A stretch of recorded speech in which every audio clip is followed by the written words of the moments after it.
How is your brother?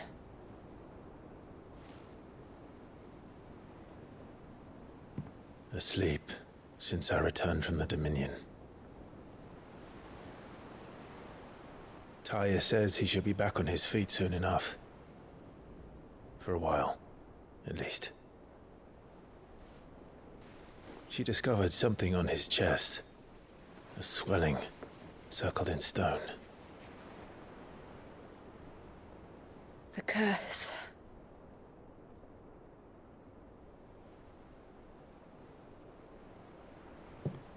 For every mountain we climb, another rises up to greet us, doesn't it?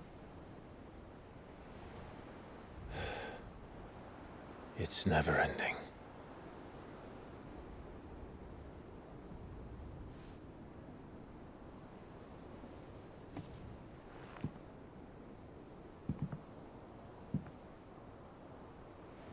Even the sky seems to have grown tired of it all.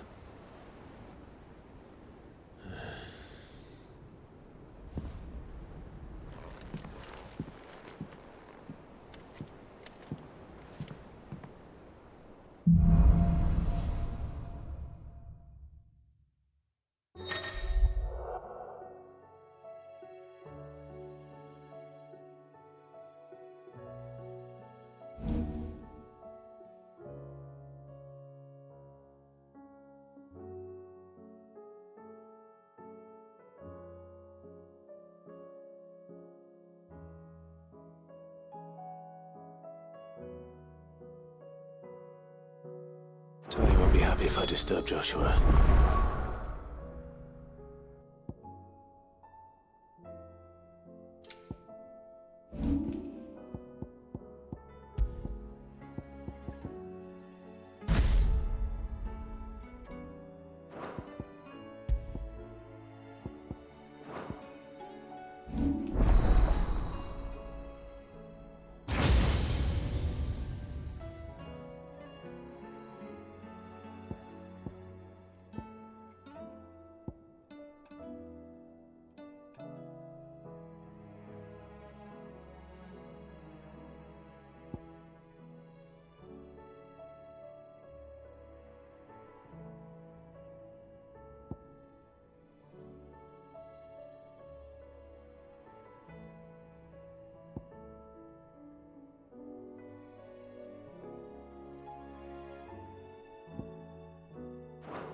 While he rests, I might as well see what Otter has to say.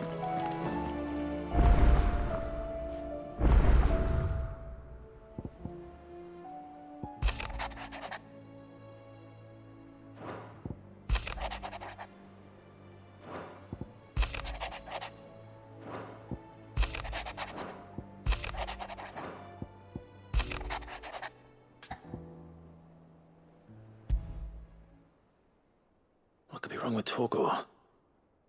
He seemed well enough when I last saw him.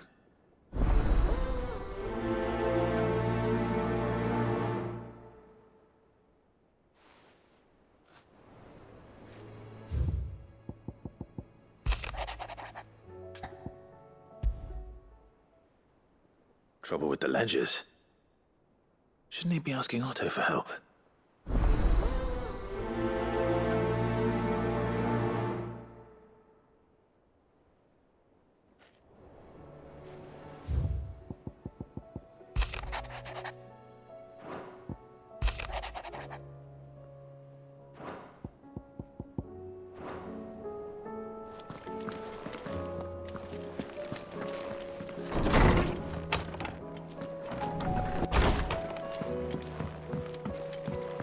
Did you see the pair that got hauled into time?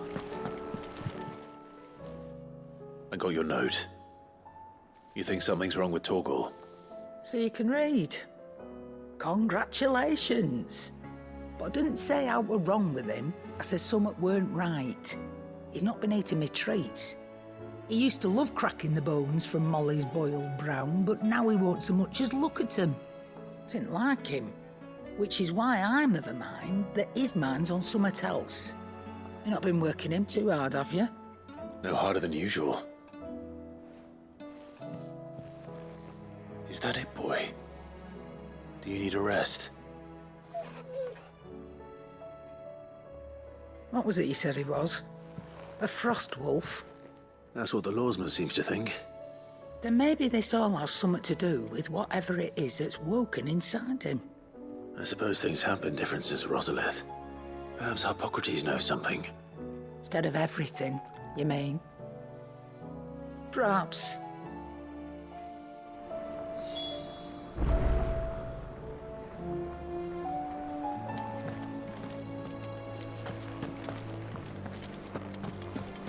Seems the hideaway's lost its appetite. Can you blame them? With the skies as they are?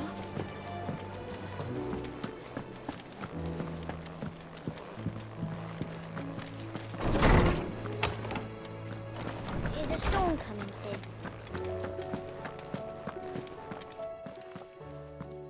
Lawsman, I need to ask you about Torgal. Something's not right with him.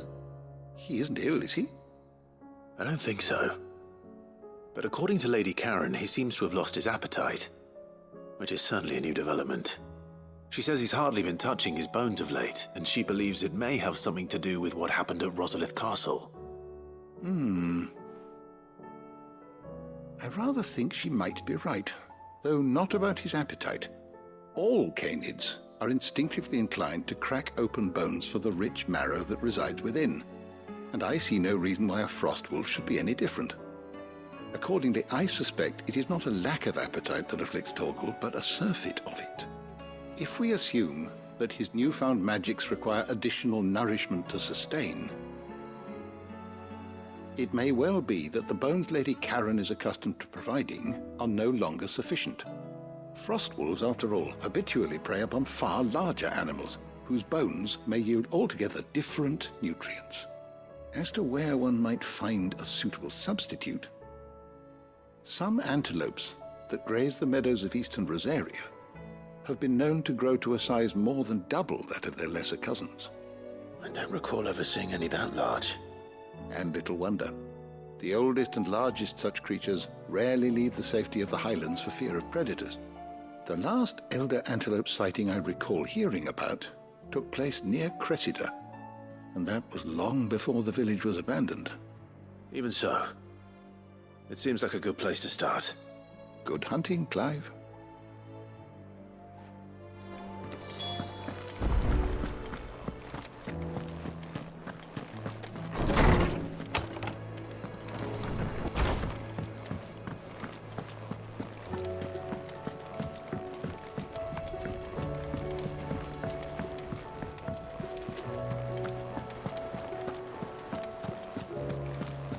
Did you see that? Tell me you saw it. What do you make of them skies, then? Otto, how fares the realm? The realm? Oh, she's just fine. As long as you look past the fat storms out mother crystals and her skies are a roiling cesspit. And Gav? He's with your uncle in the Free Cities, helping Mid with her project. Sent an owl their way the moment the winds turned foul. Still waiting on a reply, though. Do you have any good news? Well, that depends on your definition of good. All right, fine. What do you suggest we do? Oh, no, I'm just the messenger. I'll leave the scheming to those more suited to the task. Could be that Lady Vivian and Old Tomes have their own thoughts on the current state of things. Could be that they don't. It certainly can't hurt to ask. I suppose not.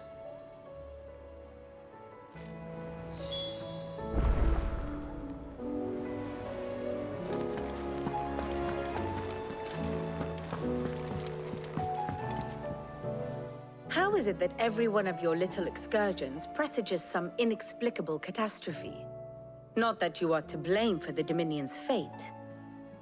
No one could have predicted the actions of the Crown Prince. I'm sorry I couldn't save your home. My countrymen are stronger than you think. A few toppled clock towers won't break their spirits. They'll be back on their feet in no time. I hope so. Look at us. Bluer than a pair of bog crabs. Tempting though it may be, sulking will not help us find a solution to this mess.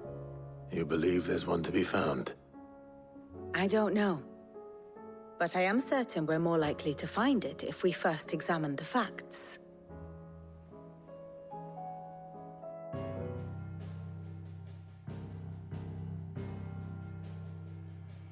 Beneath these darkened skies, fear and confusion reign over Valisthea. Oh, the lands around the fallen Mother Crystals had already begun to wilt for want of ether. But not like this. Crystals that filled wells and fueled furnaces, now nothing but pretty shards of rock. And those that hang from the people's necks cast nary a glimmer of light to keep the dark at bay. It is only a matter of time before the common folk convince themselves that the end of days is upon us. Yet I fear a swift end is more than we can hope for. While most of the world thirsts for ether, the remainder drowns in it, spawning Akashic in droves. And amidst the hordes of mindless beasts, with magics as like to fail as function, even the strongest nation would falter. Rosaria and the Iron Kingdom teeter on the brink of collapse, while the tragedy in Twinside has all but paralyzed the Holy Empire. Dalmekia fares little better. Rumor has it the ministers fled the capital after the fall of Drake's Fang, leaving their beloved republic to crumble. Waloed, meanwhile, moves in earnest. The Einherjar has been sighted off-storm. The world, in short, is in chaos. It would seem our civilization was nothing but a castle of sand, to be washed away at the whim of the waves.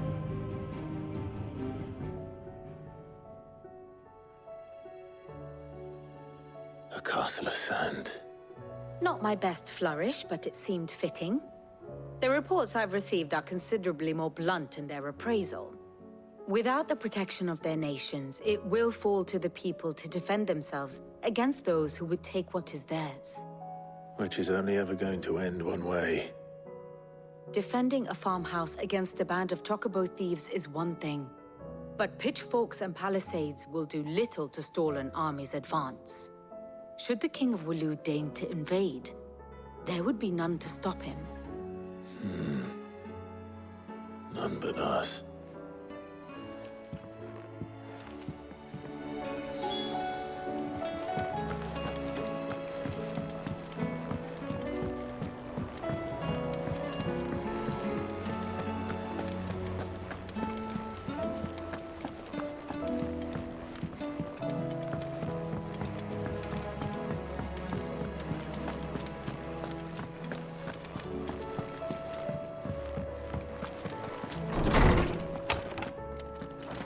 Is a storm coming, Sid? Let me guess. You're here about the skies. Is there anything you don't know, Lawsman? It doesn't take a court astrologer to augur the obvious. As for what has disturbed the heavens, that, I believe, is a question the Fallen might be better placed to answer than I. And on the 6th day did the gods tear the sun from the firmament, visiting darkness upon their prideful sons and daughters. But I dare say you remember your childhood lessons on the sins of Zemeckis only too well. You think they're connected? That Ultima was one of the gods responsible? Well, he has certainly exhibited powers that we mortals would associate with the divine. There is nothing divine about him. But he wouldn't be the first god of whom that could be said, now would he? Yet for all the fairy tales that tell of the sins, there is almost nothing in the way of actual historical accounts. Had I the Journal of Moss the Chronicler, I may have been able to tell you more, but alas, I fear all remaining copies have been lost to time. You will forgive me, I hope? Certainly not. Because there is nothing to forgive. Even without this journal, you've provided us ample wisdom. And we will always be grateful for it. Perhaps Otto will be more inclined to share his thoughts when he hears what the others had to say.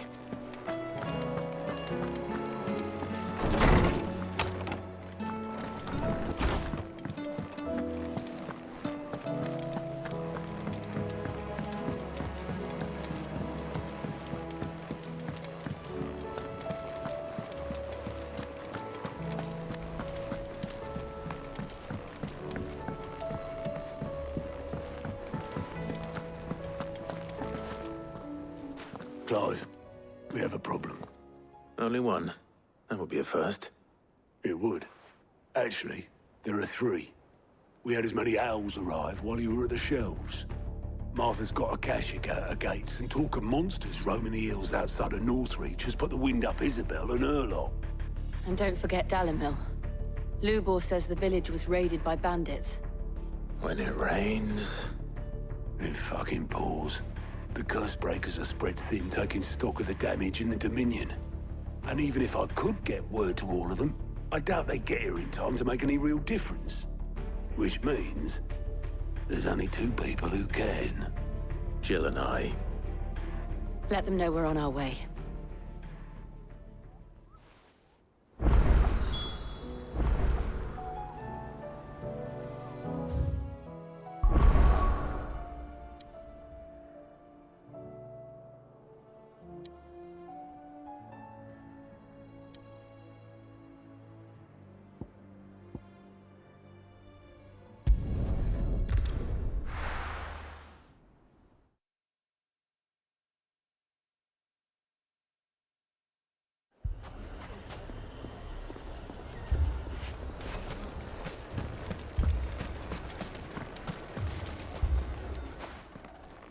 Sid!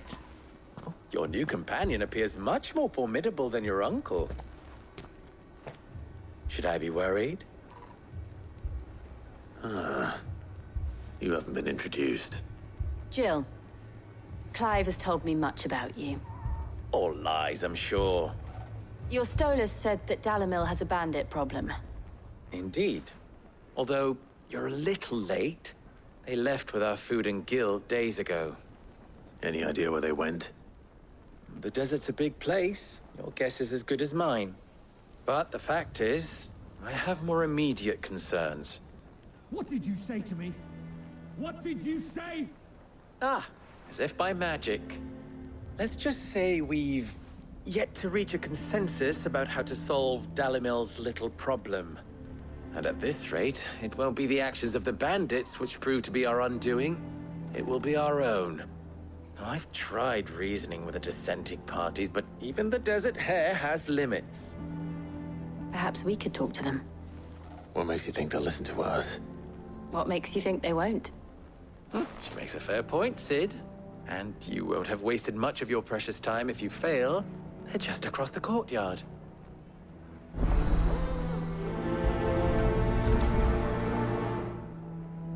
Suppose we just follow the shouting.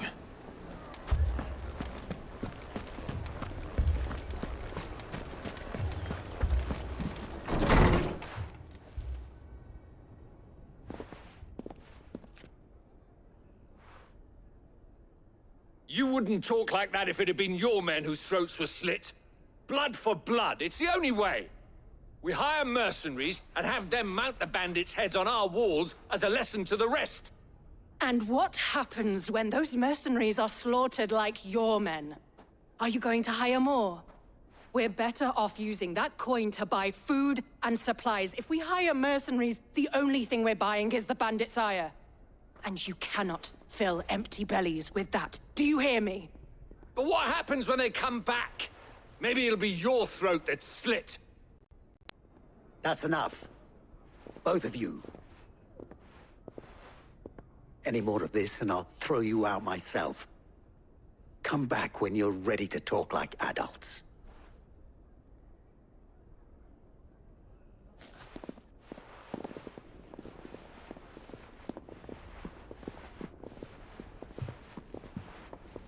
Victor. What's he doing here? Sid. And Lady Jill. What brings you here? I was about to ask you the same thing. Costness is in chaos, and the markets have all but ceased to operate. The Briar's Kiss here in Dalimil is the only place I can reliably obtain supplies. I was here to do just that when Master Lubor told me of his troubles. He thought I might be able to talk some sense into these fools. But if you're here, I suppose his patience must be waning. Who are those people? Those were the thorns in Lubor's side. And the reason this place might be headed the same way as Costness. It's these accursed skies. The darkness is enough to drive a man to madness. Or an entire city, for that matter. We're still working on the skies. But in the meantime, perhaps we can find a solution to Dalimil's problems. I hope so. For all our sakes.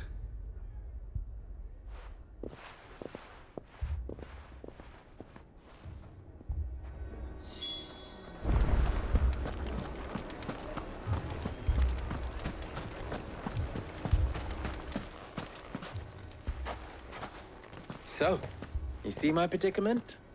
What I saw was a room full of people who were angry and afraid. And with good reason by the sound of it. But if left to smolder, that anger and fear could set the entire town alight. My thoughts exactly. What to do?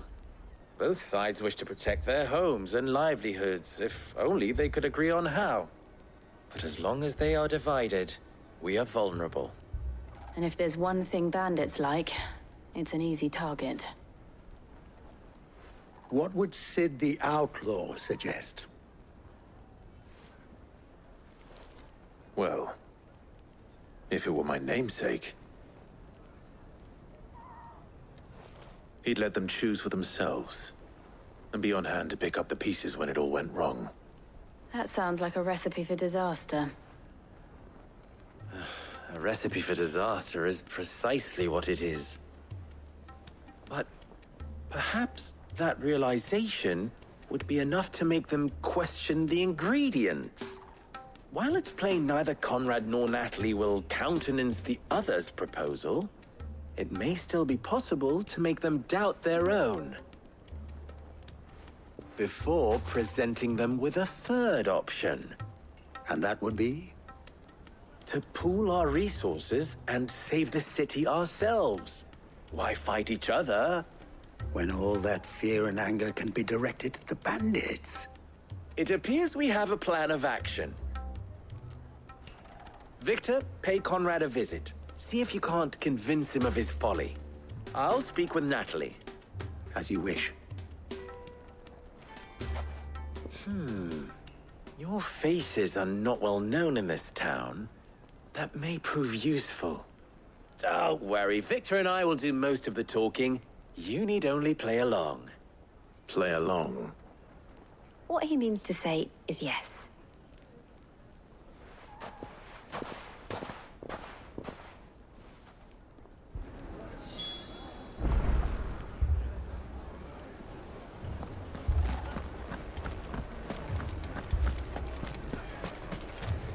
Picture it, Conrad. Your own.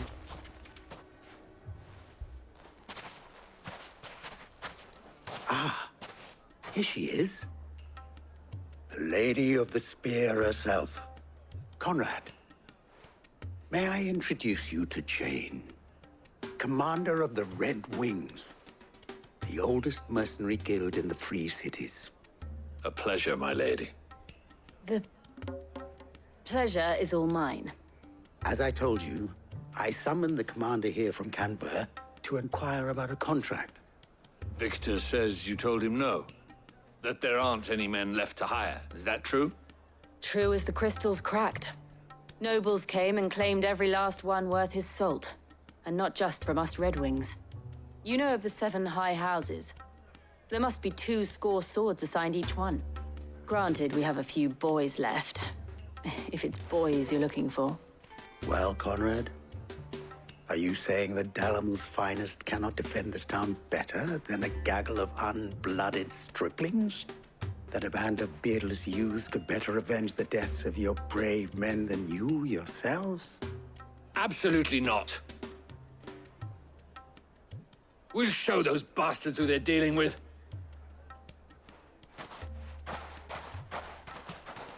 I can't believe that actually worked. Conrad's not what you call the brightest candle in the crypt. And there's a reason why I had you do the talking and not Sid. Well played, my lady.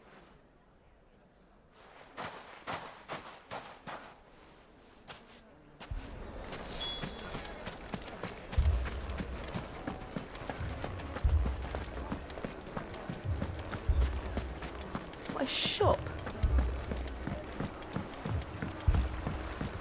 If I had my pickaxe, I would... I mean, it may still be possible to buy something. Ah, here he is now. Natalie, allow me to introduce Lord Underhill of Randalar's prestigious League of Merchants. Lord Underhill. At your service. Underhill. I was just telling the good lady of our conversation, my lord, and how you were lamenting the state of the capital's stores.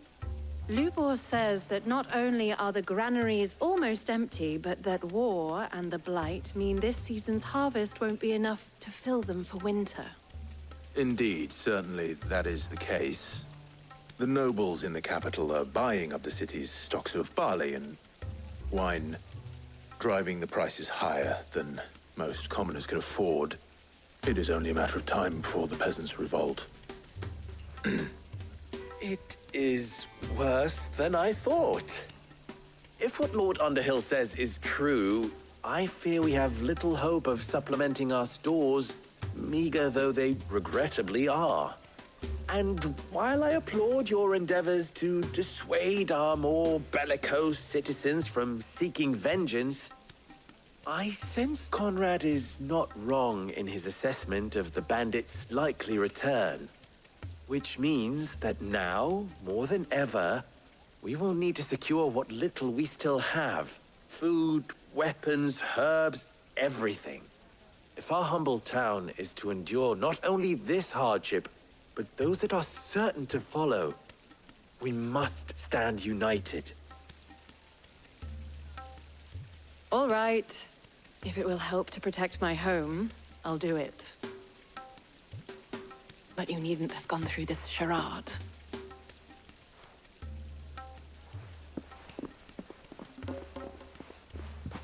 Thank you, Clive. Your performance was nothing if not workmanlike. She saw right through it. I didn't say it was good, merely that it produced the desired effect.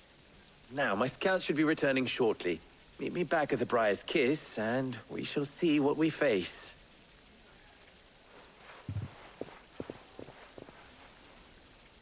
I'm not convinced our roles in this ruse were entirely necessary. I don't know. Conrad seemed quite taken with you. Mummy, I'm scared. Oh, I'm ruined. Good news, Sid. Both Conrad and Natalie have somewhat gracefully accepted their new roles. With time, they may even learn to. Time no longer appears to be the luxury it was before lunch. I take it your scouts found the bandits. Technically, it would be the bandits who found my scouts. It appears they march for Dalimil as we speak. All of them. You're not serious. They don't just want food, they want the whole damn town.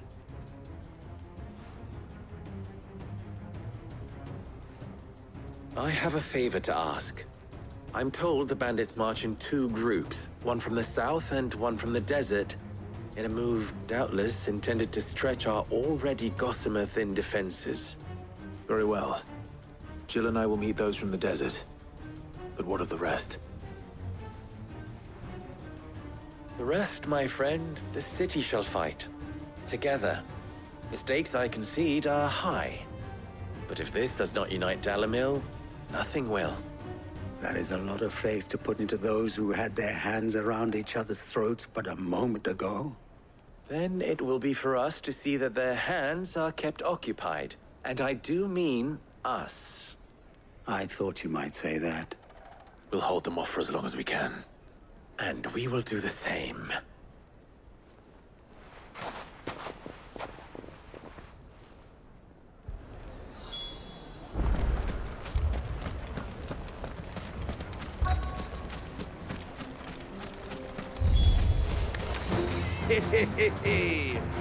The womenfolk have come to welcome us.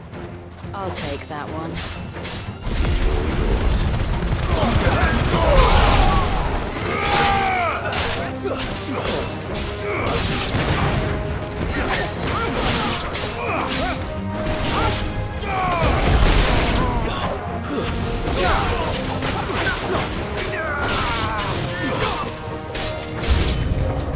They mean to overwhelm us.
Farewell.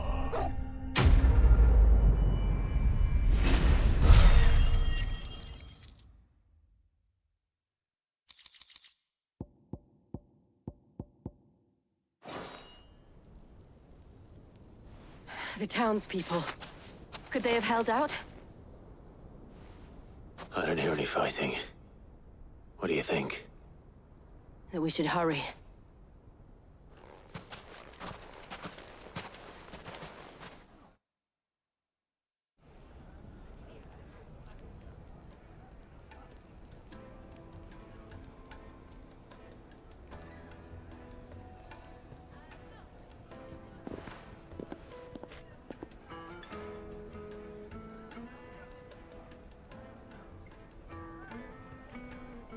Natalie, I owe you an apology. You did well out there. The inn would have been lost had you not held the line. Without you, there would have been no line to hold. You saved us, Conrad. You saved Dalimil. We all saved Dalimil.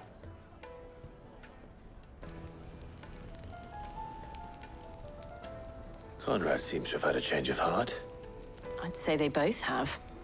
I take it from your presence that our visitors from the desert won't be joining us either. Pity. The plan worked, Sid. Granted, it only took an army of bloodthirsty bandits at our gate. Calm now, Victor. Why quibble over the details? We are united, and that is all that matters. As for you, Sid, you fight considerably better than you act. I'll take that as a compliment.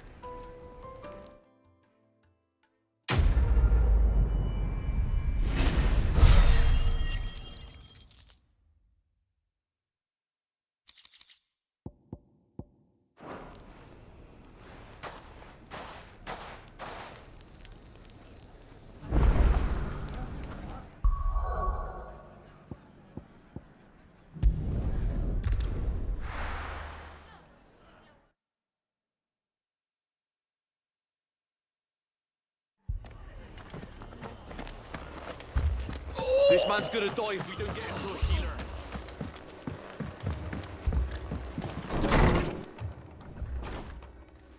Martha, it's good to see you. And you, Clive. Jill? Otto said you'd been attacked by a Akashic. What exactly happened here? Those skies are what happened. Not long after they fell dark, we had our first visit.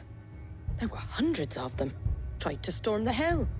Only a handful made it up here, but that was more than enough. The rest are still down there now. And while we have a few willing fighters holding them back, they're sorely outnumbered. What do you think, Clive? That we join the fight? I thought you'd never offer. Now, where I need you is the Fallen Gate. That's where the fighting is fiercest. Let the men know you've come to help. Something tells me they'll be pleased to see you. We're on our way.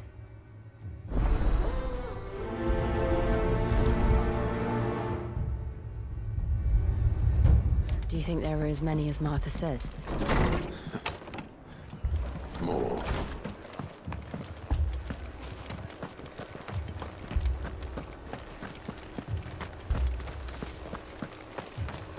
You don't think they've abandoned us, do you?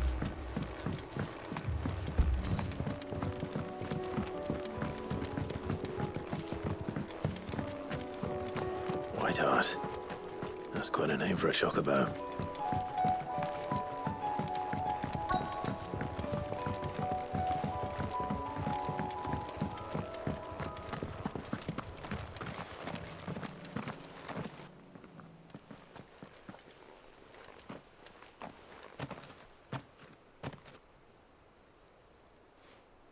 Clive, wounded.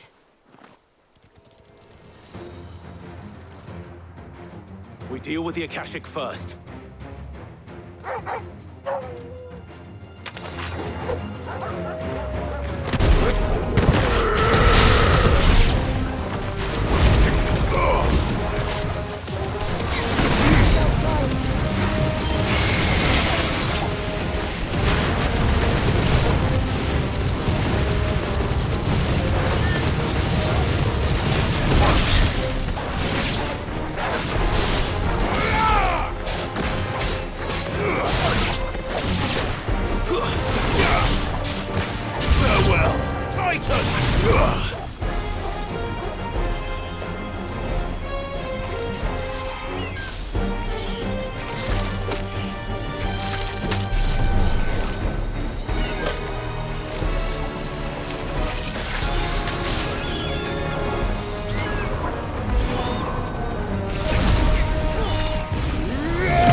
These men don't have the look of hired swords.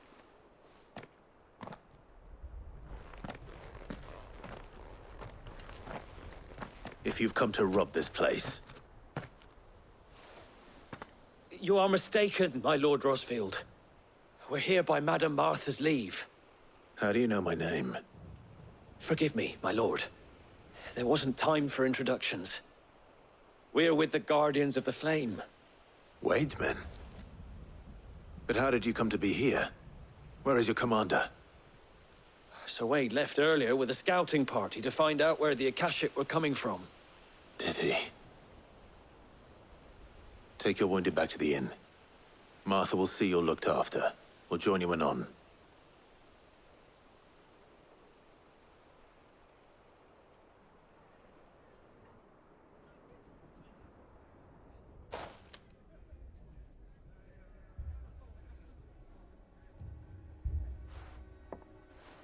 And to think you took them for thieves. A fine reward for holding off the horde, that is. When did Wade and his men arrive? Not long after Rosalith fell. The Guardians asked me to shelter some of them that had lost their homes.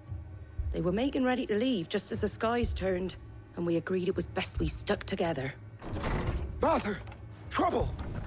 The scouting party's almost at the lift, but they got a pack of Akashic snapping at their heels! And they got wounded with them! They're not gonna make it! Damn it all. We'll worry about them, Martha. You look after everyone here. If any can still fight, send them to the lift. I will. You two be safe now.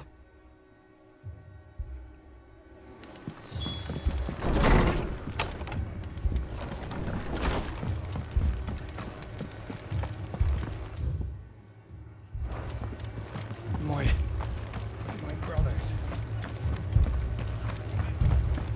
Mad dogs.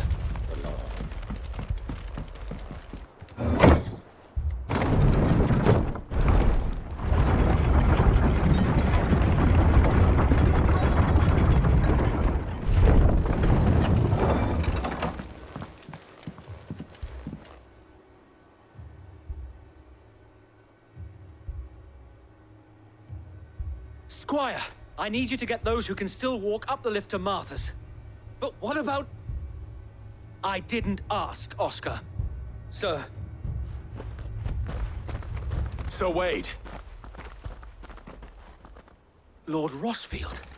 If you aren't a sight for sore eyes. Martha seemed to think you might need some help. And by the looks of it... We thought we could sneak by them. But we didn't know there would be so many. How could we have? Behind you!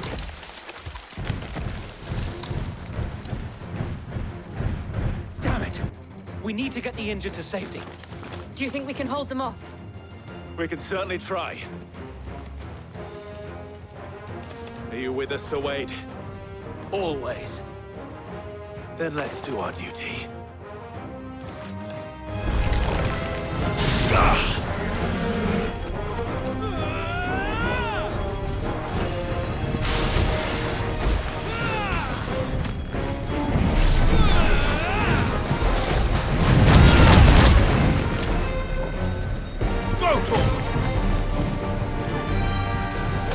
All yours, Torgal!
Is anyone hurt? I don't think so. And yet again, you've pulled me from the flames. It's just a pity I keep walking into them. You've never been one to shy away from danger, Sir Wade. Like any shield worthy of the name. I see you're all in one piece. Martha! Is something wrong? The lookout saw smoke coming from down Eastpool way. Too thick to be a hearth. A second horde. Feel like finishing the job. Always. Jill and I will make for Eastpool. You'll need to move the injured without us. Don't you worry about them. The moment my men are safe, I'll follow. Good luck.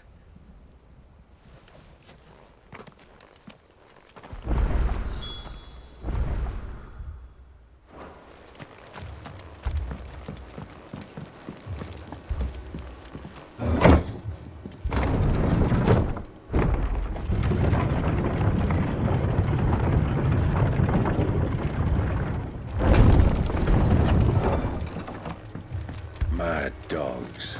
The lot of them.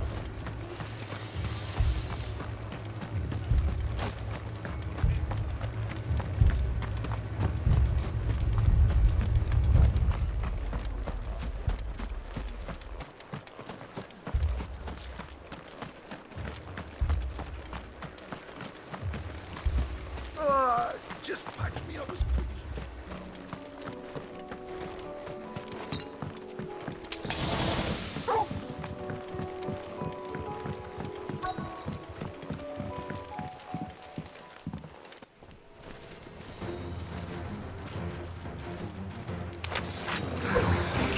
They're headed for the rest. We have to slow them down. Martha and the others won't be ready.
Something's coming. Apologies, my lord. Did I miss anything? Only the first round, Sir Wade. Shall we?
you see any more?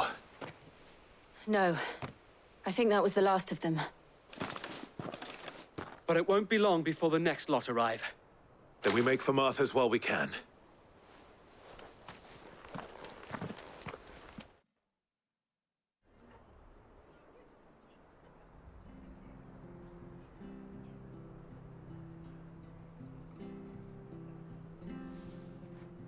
What did you find out there? The same as Sir Wade. Scores of Akashic. Well, wherever they came from, they're gone now. Our lookouts say the lowlands are clear. Hopefully we'll have enough time to lick our wounds. How many of your men were injured? A damn sight less than if you hadn't turned up. Thank you. It was a hard-fought victory. But as long as the skies remain dark, I fear the Akashic's numbers are only going to rise. It's not a matter of if the Horde will be back, but when. And whether that's sooner or later, we'll need to be ready. The inn here affords a good view of the land, and is easily defendable. I'd like to make this one of our outposts. What do you say, Martha? You'd have more men to guard the rest. Well, when you put it like that, of course they can stay.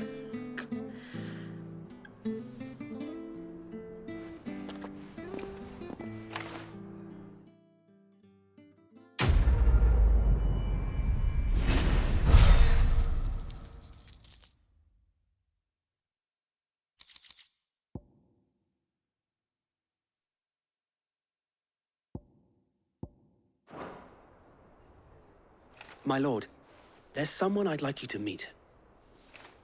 Oscar, over here.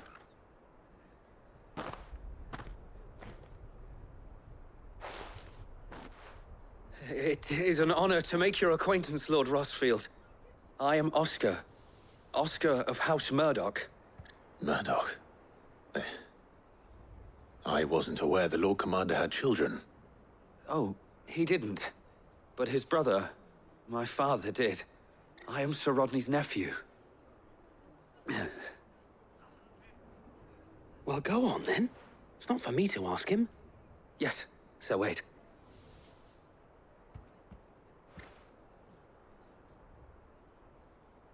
If it please you, my Lord Marquis, might you take me as your squire?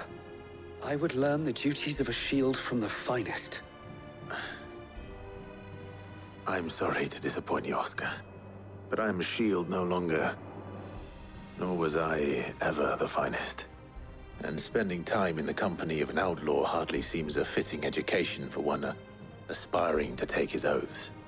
My Aunt Hannah once told me that a man is not defined by his title, but what he does in its name.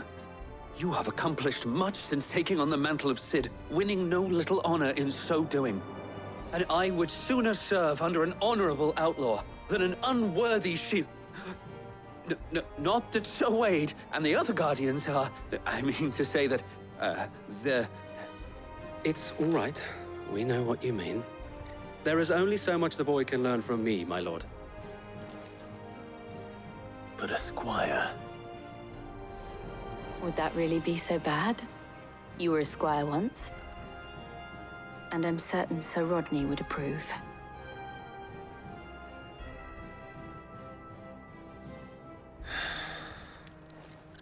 Know that I'll show you as much leniency as your uncle showed me. I would not have it any other way.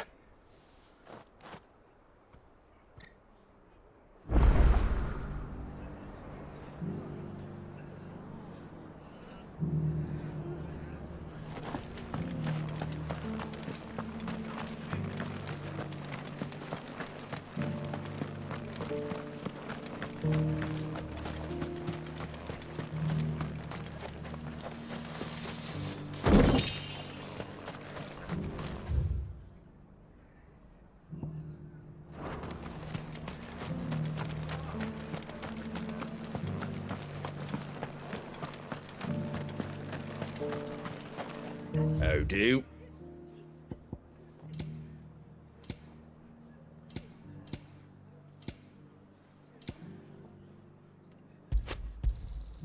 Much obliged.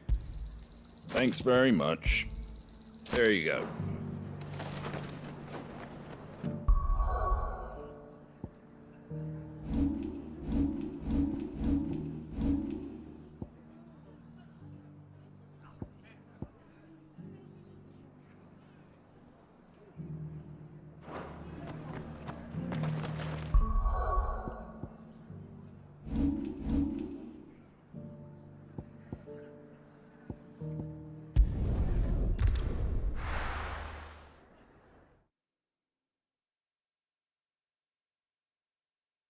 First, we find Isabel. Heard a bloke saying he saw ghosts on the far side of the wall. Ghosts? And a wall won't stop them. I saw it with my own eyes. The whole of our family.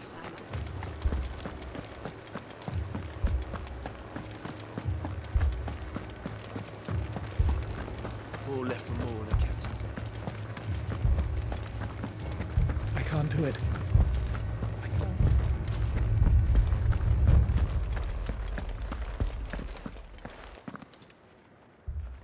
My lord. My lady. We received the dame's message. There have been sightings of strange creatures, I understand. With the blue eyes. Yes. Like a Kashik, but different. They've taken so many. I've lost count. Akashic, but different. Ultimus thralls. And what of your mistress? Is she here? Oh, no. She went to the garrison to ask what they were planning on doing about all this. Then we'll look for her there.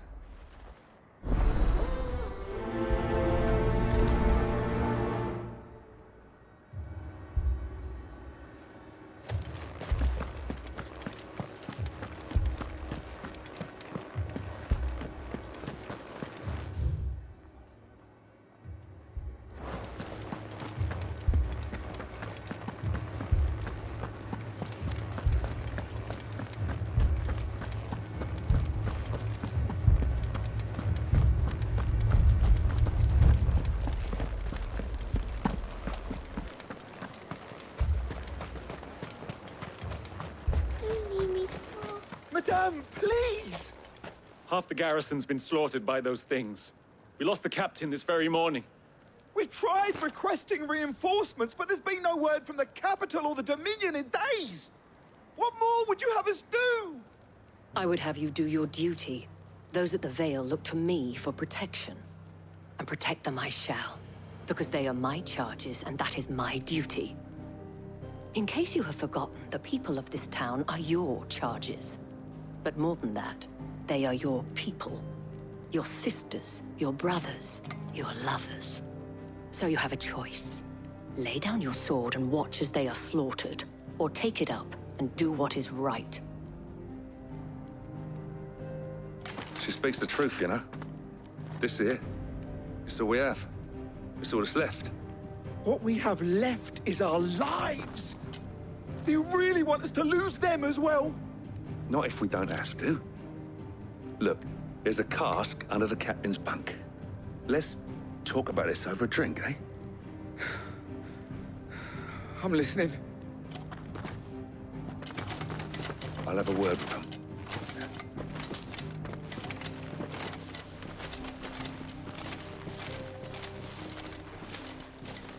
Ah, Clive. I didn't expect help to arrive so quickly.